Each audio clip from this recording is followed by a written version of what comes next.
individuals in this country, but there are a lot of people in this country from different places, different areas, and they have different things on their mind. But I'm saying on Springdale, at one time, part of my life, I grew up right there. And I shall not forget that history. And it is unacceptable to come into my community and shoot and kill the Dorian Harrises of the world. Now you have people down there talking about we're killing each other. What insanity! An insane statement that means, therefore, that it's okay for the police to kill us. It's okay for Arabs to kill us. That's what that means. They are saying some of the talking points coming out of that story, talking about they didn't do it in the store, just that one did. See, and that's what's wrong with this individual thing. We're talking about the institutions that haul millions of dollars out of this community. We're talking about community wealth, building community wealth, taking our wealth back, taking our community and streets back. That's what we're talking about. And we're demonstrating this with boots on the ground, Cedric. Yes, sir. Now, strength in numbers, we don't have the numbers we need, but check this out. The Marines, they only need a few good men. That's right. In today's world, a few good women. Hey, check this out. Doc Alsabrook has his little granddaughter down there. She's about 5 or 6. How about a few good children? That's right.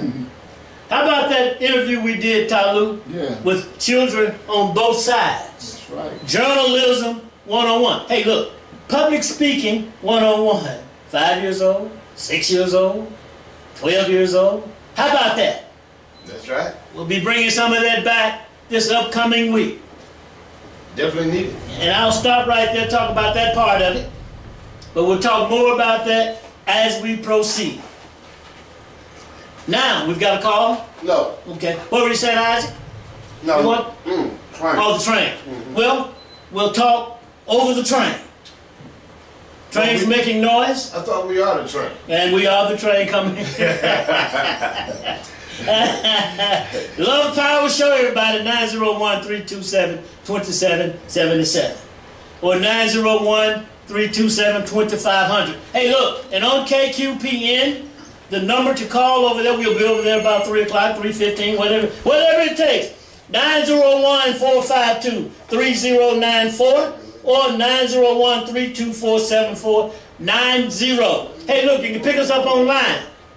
TuneInRadio.com, AM 1600 WMQM, Lakeland, Memphis. Caller. We have a caller? Hold on, caller. I won't keep you waiting. We're coming right to you. But online on the other side, KQPN, AM 730. TuneInRadio.com, sports station. Pick us up over there as we talk about race. Let's talk about relationships between the black man and the black woman. Let's talk about history. And if slavery comes in there, so be it. Look, out there you're talking about, y'all still talking about slavery. Why y'all talking about slavery? So we're going to throw a knockout blow to you right now. We're going to knock you out, lay down on the floor in the boxing ring. So therefore you won't be able to raise up because everybody else can talk about their history. Hey, black African American. Come on, caller. Yeah, you don't talk about the European side of your history. Here's the thing, too. Go ahead. I sent you a link on a business deal that a brother here by the name of Robert X. Okay. Minor is doing. And he has a video showing the product, the warehouse, and lists his phone number that he's willing to share information with people. So I'm gonna keep an eye on you, see how it will. When did you send it? That's the second thing. Maybe the third thing. Wait a minute. When did you send it, Bianchi? Pardon me? When did you send the link? You sell a retail product. You sent it today? Look at the video. No, we're going to look at it. Take up time on the air to tell you about what's in the video when you can watch it. Okay. No, I was asking you, when did you send it? I sent it today. Okay, good, good. Go ahead. Donald Trump message to the NFL Football Association that if any players know of any case where they think, based on the reason that they was dealt by injustices, they know of anybody that's been unjustly incarcerated, just to come down and sit down and talk to him. It comes on the heel of him commuting the sentence of this one woman. Yes. Which I think was wrong because the woman was violent. It's violence. Depends on how you look at it. Okay. But anyway, that's the ball you put in their lap. Let's see what they do with it. Well, let's see what happens, like you said. Also, There you go. all right, hey man, thanks for your call. Absolutely. Yes, sir. And we're also, just to let Bianca know, Cedric, that we're looking at Demetrius Johnson, the Black Engineers Association, online. We're looking at MOCAN as well. Now, real quick. Oh, Omar has joined us. Thank you, Omar, for coming in. Omar, thank you. Well, we'll come back to Omar. But he is here. But I saw that, and I'm sure many people saw that. First, the lady, the pardoning of the lady, with the influence of the Kardashian lady. Was it Kim Kardashian? Kim. West. We saw that. And one of the commentators said that's not presidential protocol. Oh, that was David Axelrod who said that. I don't care personally. All right, Robert Sims stopping by to say hi, everybody. All right, now. We'll talk politics. Thank you for stopping by. All right. Yes, sir. And that's fine by me. And I've read, and I think Joe Brown can attest to that, that if you can get to Donald Trump, you can pretty much get what you want out of the guy. And I saw where he said that the NFL players, football players, etc., if they would come to him and mention someone who needs to be pardoned.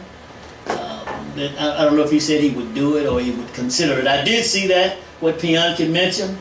And so we know, of course, that Robert Mueller, and I'm not trying to be funny, is on Donald Trump's trail. That he has indicted so many people leading up to Donald Trump. It's quite, what is it, 85, Cedric, that have been indicted, and they are all linked to Donald Trump. I'll have to check that figure again. But anyway, my point is that I wonder if all of this stuff is politically motivated. That's my question. And Cedric, so we can throw that into today's topic, the history of the community. I remember Talut growing up as a young man, running up and down Springdale, Chelsea, Hollywood, and I grew to be a pretty wild and foolish young man. Little Bob's pool room, any pool room I could find, growing up in North Memphis. But I had no idea, no level of consciousness, historical consciousness at that time. And I won't get into how I evolved to my state of consciousness, but black-owned businesses, some white people, then the Chinese, the encroachment of the Korean, and now we have the interloper. And let's go back. I looked that word up 2 or 3 times to make sure that I'm correct. And we see that they are doing a horrible job to the point of shooting and killing our young men, Dorian Harris. And it's bigger than Dorian Harris. Oh, that's what I want to say, Cedric. It is the institution of Arabs hauling millions of dollars out of the community. So it's not the individual, it is the institution that we're talking about. Yes. When we deal with that. But you were smiling as normally I would go to Omar, but let's let you get that taken care of. You were smiling as Bianchi was talking. Did you have something to say about that? Oh, well, the Pianchi as always has an interesting look on issues. He always has a definite half glass, half full comment. And I would say on the commutation of the young lady, we have to look at our longevity. We have to look at our punishment. I think it was high time that she finally get released. You know, there's biblical scripture that says when we were young, you know, we right. as a child and we play, you know, that's right. And then as we get older. So when do right. we actually get rehabilitated? What is this rehabilitation that they're talking about? So I think that if there is any rehabilitation to be had, she has had it. Okay, and then another thing, the word in some cases is that her charges were trumped up before we get into our topic for today. Now he said, Bianchi said, he didn't think it was fair for her to be pardoned. But now, hold up! Wait a minute. You can be involved in something that does not make you guilty. You can be involved in something, what they call accidentally. So, I take issue with that part of the statement. And Talut, you've got something, but let's see if Omar is ready to go.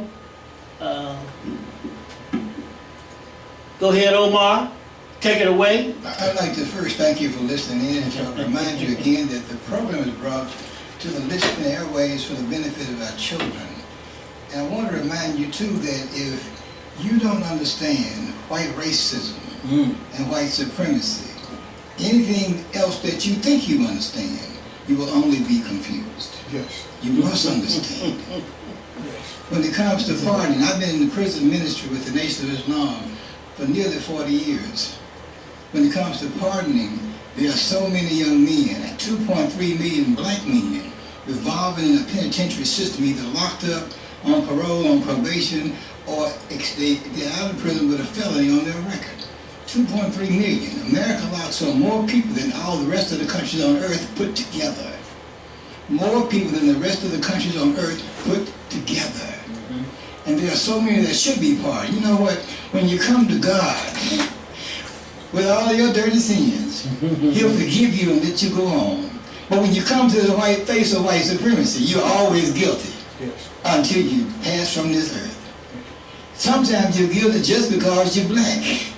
It doesn't matter that you haven't done anything. And like the police officer when I first got arrested told me at age 19, I asked him, where are you taking me? What are you charging me with? He said, shut up, nigga. We'll think of something on the way to the station.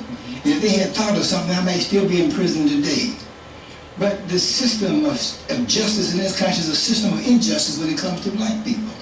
Why would you pardon somebody who's white simply because they're white when they have the same crime committed that a black person committed and they got multiple years in prison? The system is rigged, like Donald Trump says, and it's rigged in favor of his own people. We've got to change that system or we got to get out of it. All right. Talut, you had a point. Yes, With regard to, yes, he said yes.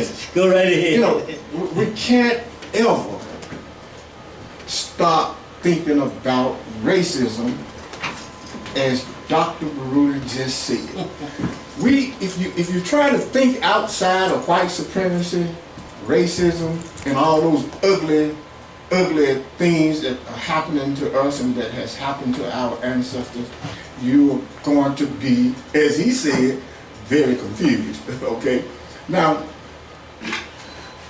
the pardon of a convicted felon whose charge, according to Judge Joe Brown, was being caught with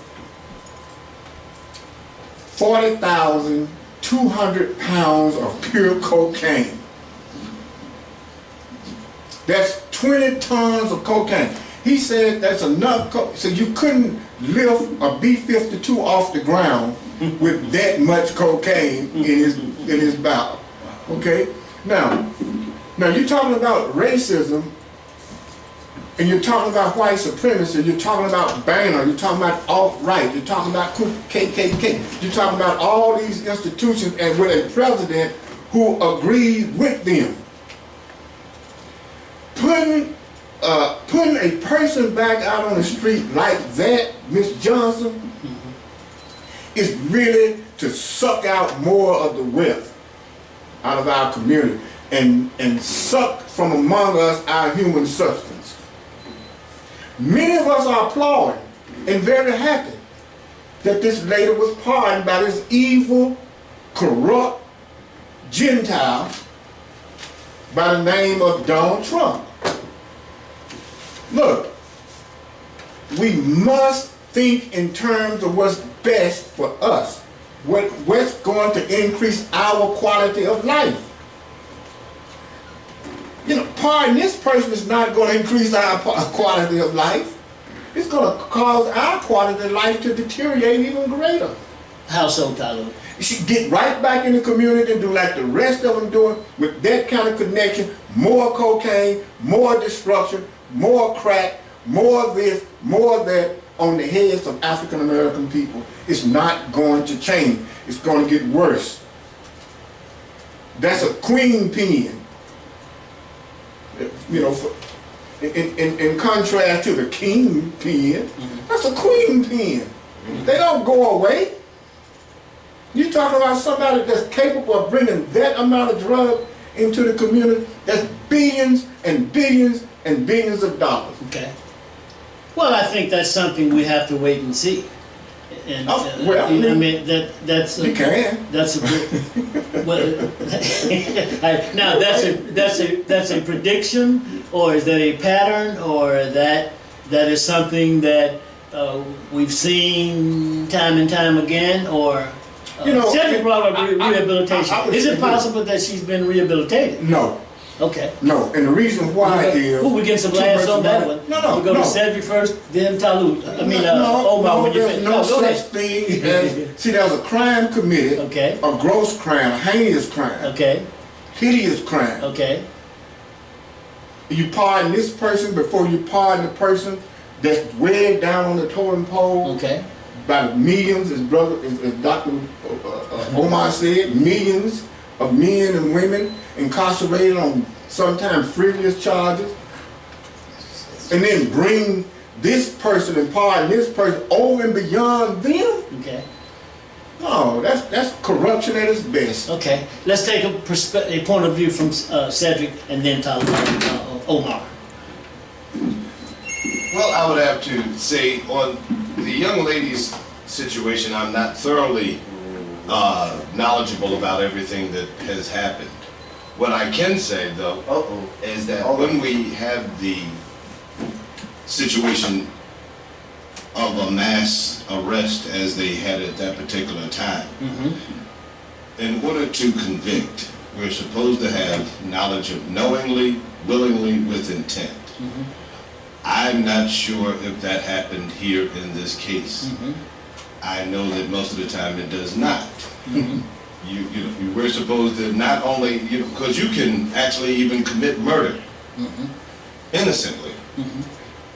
I could have been tripping, about to fall, reach for something to grab on, and I knocked my partner off the building, and he ended up, dying. And that was the point I was making earlier, but continue. Yeah, so that's why we have that level of protection supposedly there that says that we have to be knowingly, willingly, with intent of the action that we're being charged with. Okay. So the second thing there is, again, the ending of punishment. We're talking about a civil crime when we're talking about drugs. They've made it a felonious crime, but there's nobody actually hurt, nobody's actually injured at that point. We're talking about a drug. I'm not saying the drugs are good. I'm not saying they're bad. I'm just saying the fact that you're involved in drugs doesn't make you a threat to the community and a person that needs to be caged and enslaved for the rest of their lives.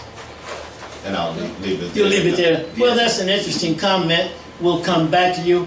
Omar, the possibility of rehabilitation, and we won't put it specifically on Miss what was her name, Johnson, the lady who was pardoned, of being rehabilitated. And after we do this comment, let's go into community wealth, community build, history of business, community. After that, I've got a question about We got that. a phone call. And let's take Omar first. You know, when you look at the prison system, back in the day, they called them reform schools because the idea was to reform the behavior of the person that was charged and convicted and duly processed into the criminal justice system to serve their time for the crime they committed.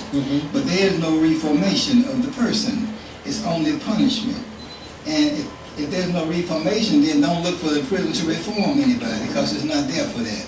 And most of the prisons today, so many of them are just there for the profit, only to make money. And when Donald Trump got into the White House, the prison stock, if you watch the stock market, the prison stock went up for the private prison because they knew they were about to make money. Some of them were about to close, open their doors even wider to accept more prisons because they knew there was going to be a flow of money coming through those doors with inmates being locked up. I don't doubt that they did the right thing because if you're about to business making money under Donald Trump in the prison system, you'll definitely make some more money. Okay. But let's look at some things. You know, this man named Lieutenant Colonel Oliver North, who was directing drug traffic from the basement of the White House under Ronald Reagan, they convicted him, but he served no time in prison, not one day. And he was financing the Contras using drug money from the drugs that were being sold in the streets of Los Angeles, California. He got a pardon, and now he's a radio minister. And just recently, he got elected to be the head of the NRA, National Rifle Association. Let's look at George Bush, Bush #1. When he was the CIA director, he was assisting assisting President Manuel Noriega in taking drugs through Panama. That's documented.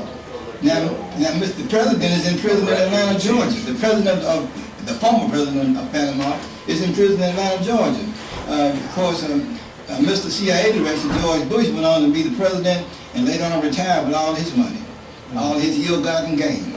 And if you look at a friend of mine, James Stanford, when I had my insurance agency, told me himself the reason he quit the FAA, the Federal Aviation Administration, was because when planes were flying to America and they had no flight plan, they would force those planes to land. And so many of those planes had drugs in the planes, and when they would call headquarters to find out what to do with those planes, they would say, let them fly.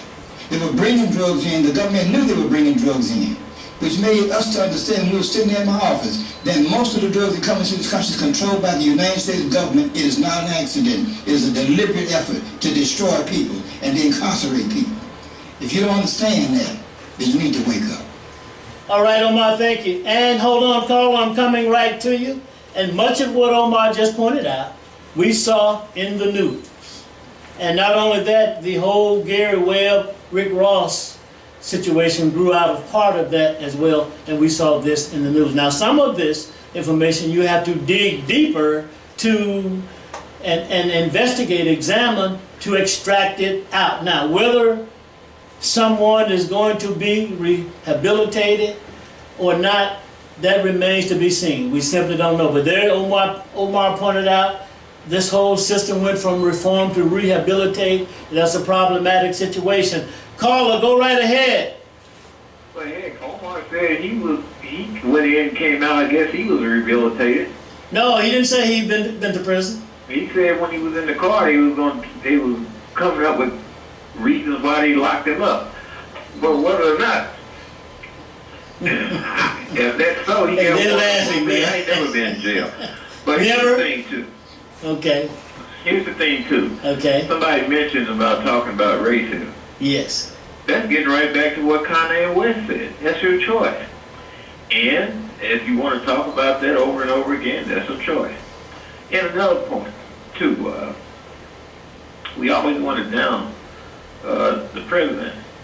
I take my hat off to him for all these steel mill plants that's opening up around the country. Up in Indiana, and I hear people say, well, they ain't paying no money. Well, the ones in Indiana is paying $30.10 an hour. I think some people might even quit where they are now and go there. Two in Granite City, Illinois, Alcoa Corporation in Southern Indiana, Nucor and Commercial Metals in Missouri and Oklahoma. They opened up two here in Missouri. Central Loom in Kentucky and Eco Steel in Miami. And that's not the end of it. Then look at all the lumber mills that's going on. Georgia has moved up in the 3rd spot in the production of soft lumber.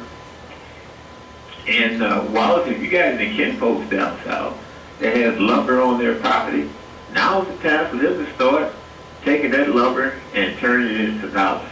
I mean, look at the good things that's coming out of this. So many of them. And you know, I'm going to tell you something. You know, I've been down in Louisiana, Baton Rouge all the time. A lot of times, because I got a house there, I live out there. It's unsafe for me to walk on Sandalwood Boulevard. You know why, Wallace? When I'm walking down the street minding my business people will run out and try to drag me into their place and employ me. And I have to tell them, no, I don't want no job. I'm retired. And others have to say, no, we here vacationing. Work is so good, it's just that bad. Okay, man, thank you. Thank you, Pianki. Is he gone, Isaac? He gone. All right, now, Omar, I remember, as I said, as a young man,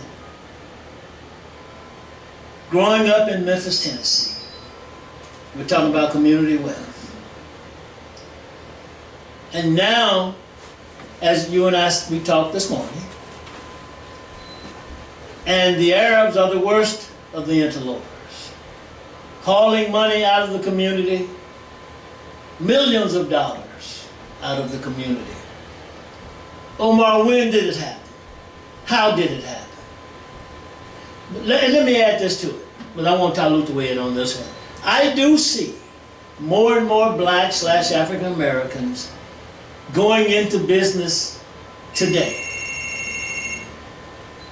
But something happens that keeps us going backward in this political and economic cycle. Omar and then Talut coming around to Cedric. Go ahead. You know, I believe that there was a transition right after the civil rights movement started to die down. Black people were more concerned about getting jobs in white America than they were about opening up businesses in black America. And as a result, black businesses went out of business because, you know, there were a lot of places we couldn't go as black people. We couldn't go to white-owned restaurants. I remember going to a few and going to the back door to pick up my food because I couldn't come in the front door to place an order. I remember those kinds of things. Couldn't even go into a white church. I remember going to a white church after the civil rights movement after Dr. King was killed, going to a white church, and they told me I couldn't come in because I was a nigger. I remember that. Right there right there in the heart of North Memphis. I remember going. Was it Skyview Baptist Church? I remember those days. We were so busy trying to integrate with white people and trying to get into white stores that we had been barred and banned from. That now we were happy that we could go spend our money with other folk that don't look like us and hated our guts. And now we're in the same mindset today. We got to please the white man to the extent that we injure and actually we cripple ourselves. Those black dollars made black jobs and strengthen our community. Today, those black dollars make white jobs and cripple our community. We got to encourage our children. And I can't say enough about my own children. And like I said, I don't know where they got it from, but they always point to me. But no matter what you do, you got to learn how to be an entrepreneur. Learn how to make money on your own, that you can write your own check out, that you don't have to depend on somebody to give you a paycheck. And if the job played out today, the income still comes in tomorrow. You got to be able to do that. We don't do that anymore. It's always, what kind of job you going to get when you get out of high school? When you encourage the children to go get a job, I encourage them to go get a skill, then go and create a job. We got to change the mindset of our children, but we got to change the mindset of the adults that control the community first. The civil rights, this idea, Talut, of civil rights, integration. And what we saw grow out of that was, in this whole idea of integration, many people got jobs and they don't even know, the history of how that came about. And you go into these public areas and the public service and the quality of this service, that I'm on this mountain, I'm on this high horse, and I've got this good job, and I can talk negative and carry on any kind of way because I've got my jobs. And this integration was integration, I'll just put it bluntly, negatively affect the black community. Let me do the number right quick. 901-327-2777, 901-327-2500. Those are the numbers to call with your question, comment, disagreement, or whatever you may have. Give us a call right here on the Love Power Show. Talut. Yeah, well, the thing is, it's difficult to come forward as a black man, African American, Negro, colored, coon, on and on, Okay. with facts. Why? Because what that kind of man would state is not backed up by documentation, literature, or news from the white man. So whatever we come forward with, it's never going to be factual. Nobody can go back and find it where the white man said it, and if the white man said it, then the Negro, colored, black, coon, said it's facts. Okay? Now, I'm about to tell you something that is facts. Okay. Okay? But it's not facts. Okay? In the early 80s, and I'm telling you, it's facts, but it's not facts. It's facts for me, but it's not facts for others, okay? Okay. In the early 80s, I had a business of distributing brown sugar pantyhose. I remember Had that. 200 stores in Memphis where we delivered, my partner and I delivered, Wally Shahid and I delivered brown sugar pantyhose. Had racks in all these stores. I remember almost exactly when the first black store got an offer from an Arab to sell. They came around with cash money. One store particular that we actually talked about offered this person, store on Florida Street, $30,000 cash for the store. There wasn't much contemplating about it. There was a lot of money in the 80s. The brothers sold. Well, the Arabs, most of them, Assalamu alaikum, I'm gonna keep my rack right there. Fine, brother, keep your rack right there. Okay, go to the next black store. All of a sudden, it was a boom. It was like the Arabs discovered a gold mine. Okay, and they start offering $15, $20, $25, $30, $40, $50,000 for these stores. Our people sold out. Yes. Wholesale. It was like a tidal wave.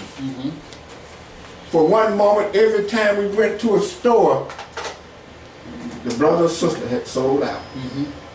Except very few. One actor in Westwood, that brother maintained his store. I can't remember the name of the street, but in Westwood, he kept his store, but very few others did. They sold them. Okay? So it's not so much as, black people didn't want stores. The fact is, those people came in with cash money. Okay? And many of those store owners were middle-aged or either seniors, and they just sold out.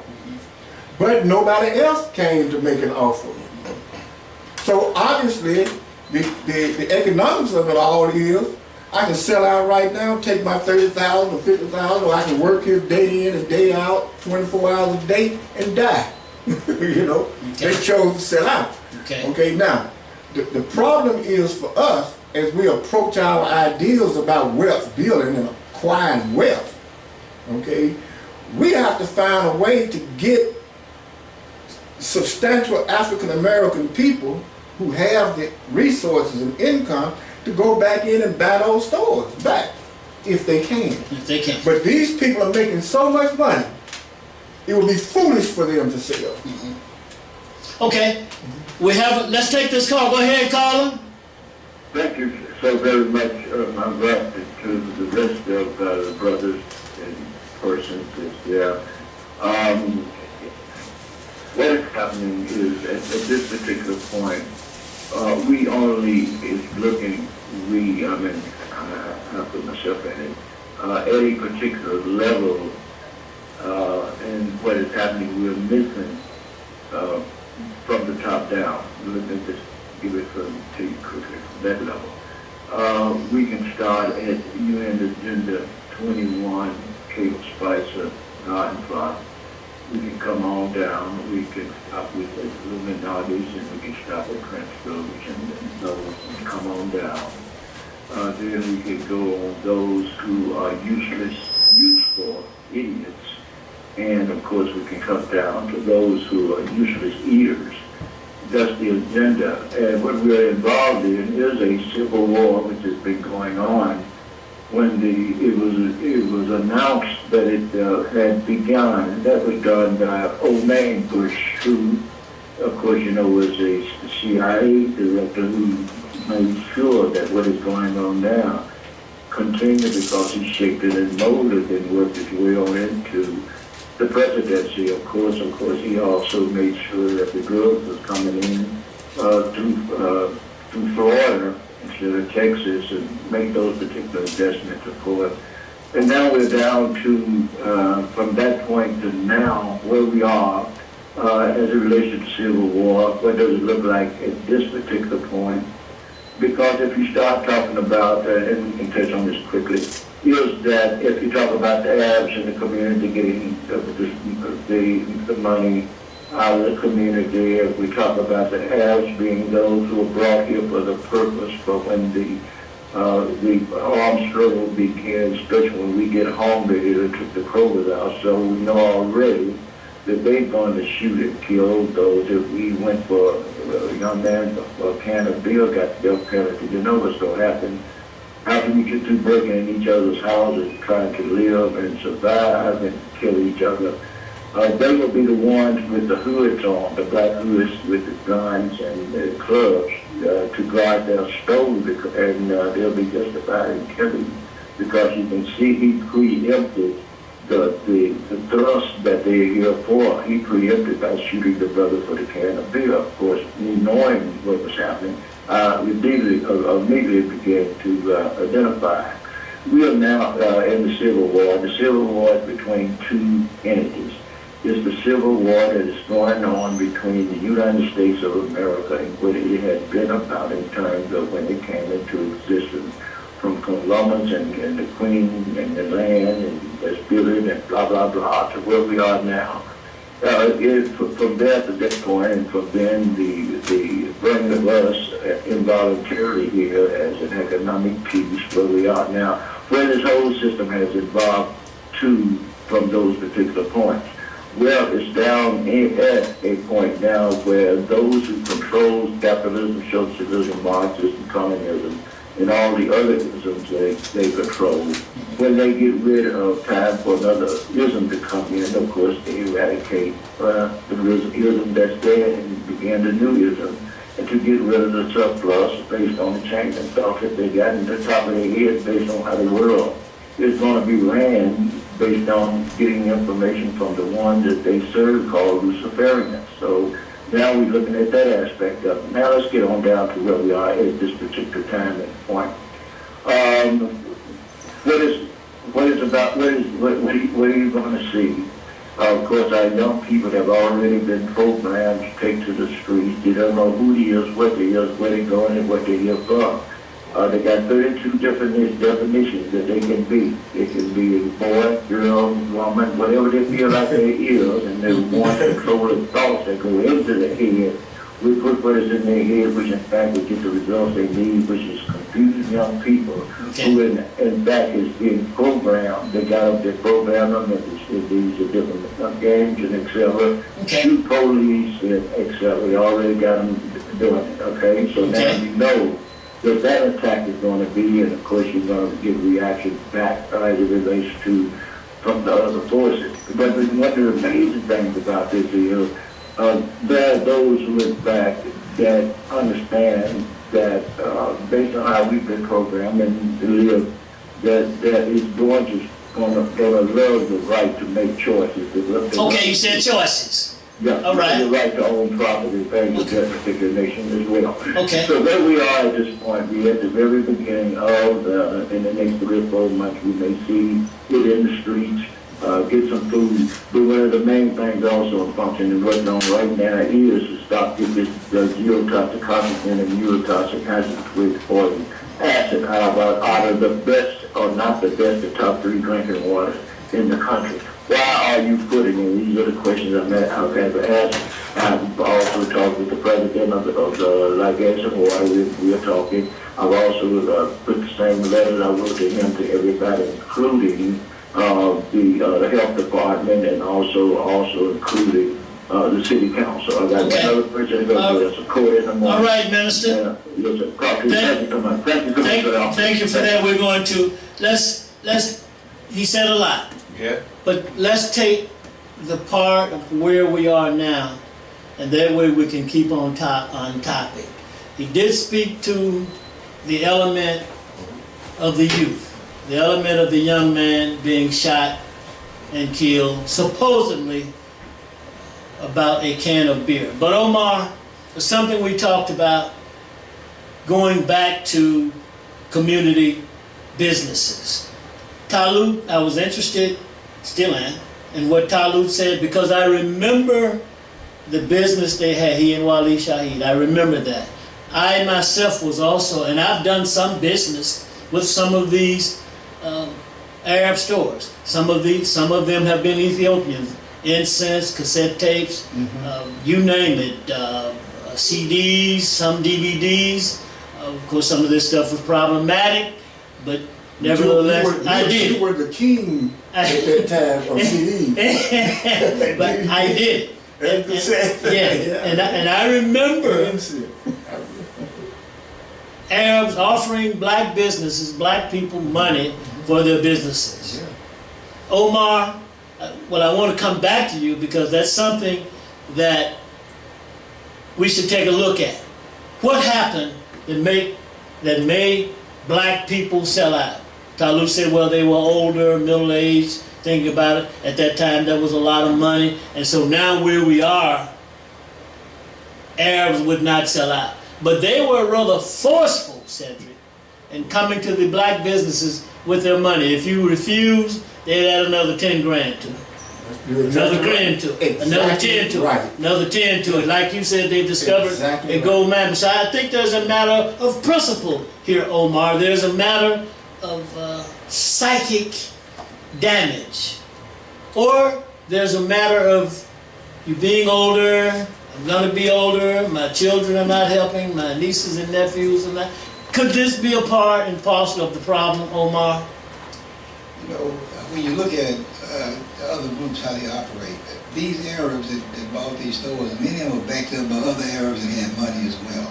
They didn't just do it by themselves. That's how Jews operate. Macy's, Goldsmiths, Kohl's, even Sears, Roebuck and Company, all those Jewish companies, they put their money together to buy those companies and then expand them into, to operations all across the United States of America and sometimes even around the world. Black folk were damaged when they came out of slavery. They had a sense of distrust from one to the other. Everybody else got a hold of their culture. They kept intact their cultural values, their religion, all the things that make them a people. We were totally destroyed. We are destroyed today. I was at an event yesterday, and I happened to see a psychologist. And I said, we should have had you when we came out of slavery. She said, you're absolutely right, because we are still damaged to this day. We don't trust each other. We don't want to buy from each other. But we don't mind helping anybody that don't look like us. They operate on group economics. We don't. We try to pull ourselves up by some bootstraps, and we ain't got no bootstraps. They ain't got no boots to put some straps on. We have got to go back and do group economics, but we got to first go back to our right mind, go back and capture our culture, our way of thinking before we got disenfranchised and disoriented by this white supremacy system. I know you don't like it, and I know you have a hard time dealing with it, but if you're going to go back and be black, you're going to stay in the condition you're in. And not only that, that part of this has to do with the re-education of a people. I mean, you can talk about something as an individual, but pretty soon, if in terms of group, Omar said group economics, it will ultimately come down to affecting you as the individual adversely, if you don't think in terms of group economics, etc. So I'm going to say this, that while we're out on the trail, the boycott trail, the door-to-door campaign trail, that we say something on the flyer about what has happened and what is necessary. I'm going to make that simple suggestion at this point. Cedric, Yes, sir. where are we today? And what is the solution going forward? Cedric, Achilles Cubison. Solution, I would say, is communication and understanding. We have to start communicating within ourselves as a race of people, as a body of people, as a community. We have to look at the groups that came in and took over all of these corner stores and things such as that, is like the average drug dealer from back in the day. The game back then was to bring your product to an area of high resolution or high volume of people that needed your drug, and they housed themselves there. And then they started taking over the drug dealers that were already around, the smaller drug dealers. And then they became the only source of that energy. Today the new drug is food. So they've taken our items of necessity and turned them into the new hustle and hold us hostage for these things. So we definitely have to address the issue, because of their personalities and their attitudes are that of a drug dealer. They are treating people, I say they, so far, I see that most of this problem is coming from the Middle East, and more precisely, the area of Yemen. Mm-hmm. And we've talked to some people recently, that the Muhammad family and his son, because there's a few stores there's two Muhammads here in Memphis, and I have to use them because those are the people that were responsible with the young man Dorian Harris's shooting, and their business there. They own a number of businesses here. So I guess they're one of the big drug dealers, so to speak, on the block. But the father is putting a lot of the stores into the young boy's name, the son's name, as we do, I guess, in life. Or are we hiding something? I'm not 100% sure. But then we also have these distributors who are over top of those stores. And we're finding more and more that they're actually not from Yemen. These are very large white-owned corporations that actually are behind all of these funds that are coming in, and they have a relationship with these new white people, because they're listing and they're qualifying the Arabs of Yemen as white, as far as the registry, the census here in America. So we have a lot to really discuss and break down and try to figure out what's going on. Yes. Hold on, caller, I'm coming right to you. Talut, this is what men do. They take care of their families, then they take care of their neighborhoods, and they take care of their communities. They don't run around skinning and grinning, because they are aware. They are conscious of what's going on in their communities. You mentioned that the Arabs have discovered a gold mine. Not just that, they've discovered the naivete, the silliness of a people. And Omar pointed out, it's not really their fault. It's our fault. So going forward, Cedric said communication and education. Going forward, we will put this on the table. Caller, go ahead, you're next.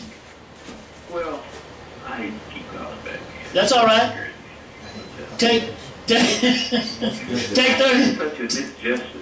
Misjustice? Look at all the black businesses that existed in the United States. And they write books on these businesses. From 1600 through 1865. Right through slavery. And nobody never talks about these businesses. Was they affected coming out of slavery? Heck no, they was doing business. And look at all the tracts of businesses that Nigerians are controlling in Maryland, in Houston, and other areas. Look at the Somalis up in Minnesota where they started the African Development Center, where they provide no interest loans based on Sharia. They provide no interest loans for businesses and also mortgages. How do they do that? And also look at the Sharia Bank in Chicago, the bond that's been there for decades. How do they do that? I mean, come on, man. Well, wait. Okay, Bianchi. Do it. Okay, thanks. Don't complain about these people. They're not doing anything illegal. No, we're talking about... You got 2 Kroger stores there. Oh, Bianchi. Huh? Stop right there. Don't let me forget about the Kroger stores. Now, wait a minute. Unemployment is improving. But guess what? It started under Obama, a black man, not Donald Trump. And let me just point this out to you, that the economy is getting better, but we don't see that around here in Memphis. We're talking about Memphis, Tennessee. Now, what you're pointing out is true to a great extent. Hold on, Bianchi. What you're pointing out is true to a great extent, but it's not enough. Now listen, you're talking about the Somalians. You're talking about Sharia law. You're talking, not Sharia law, but Sharia business or whatever. Those are Arabs. Most of them are. You're talking about the Nigerians, etc. We're talking about a people whose culture and family links have been disrupted. See, here's the deal. That your approach is more individualistic. Your approach is more effect. It's not dealing with cause. Here on the Love Power Show, on this panel right here, and I greatly appreciate my panel. Let me ask you a question on that. Well, hold on. Let me finish my statement. That I greatly appreciate my panel because we deal in cause, origin, the nature and scope of the problem. And that is why we're so effective. And I'll tell you something, even though today's topic is not leadership. Real quick. But I agree. Hold on, Pianki, you don't tell me real quickly. I tell you real quickly. All right, now, that leadership is that we look with love, we're impersonal, passionate about immediately our community right here in Memphis. That's what we're talking about. It's an analysis show. It's not a complaining show. And what you do not know, Bianchi, is that we work boots on the ground every day. Your situation is what it is. Our situation is what it is over here. Now, if you want to be involved in the leadership here, we will join forces. Joe Brown said the minister just talked about it. The coming years, months ahead, it will be important to form allies. And so with your leadership and your group there, your team, I know you have a team and everything. We can form. We ain't coming to Memphis. Huh? We not coming to Memphis. we ain't coming to Memphis. Look, you're just coming through Memphis. People in Memphis, right? So what?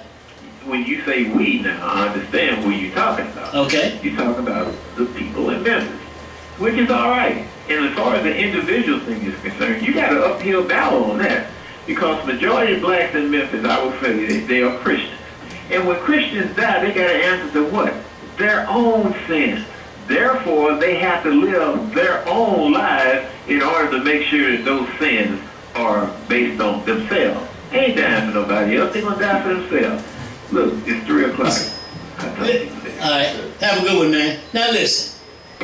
I'm not quite sure, and we're about to wrap up. We've got a few seconds left. I'm not sure how that last statement related to today's topic. How did that last statement relate to today's topic? Well, he said individual thing. We did make that comparison. But then he turned the individual thing to Talut into Christians and who they have to answer to. I kind of thought that was a joke or something. To God, Jesus in heaven, or whatever it is. But anyway, we'll continue on next week. We're getting our theme song coming through the microphone. Love Power Show.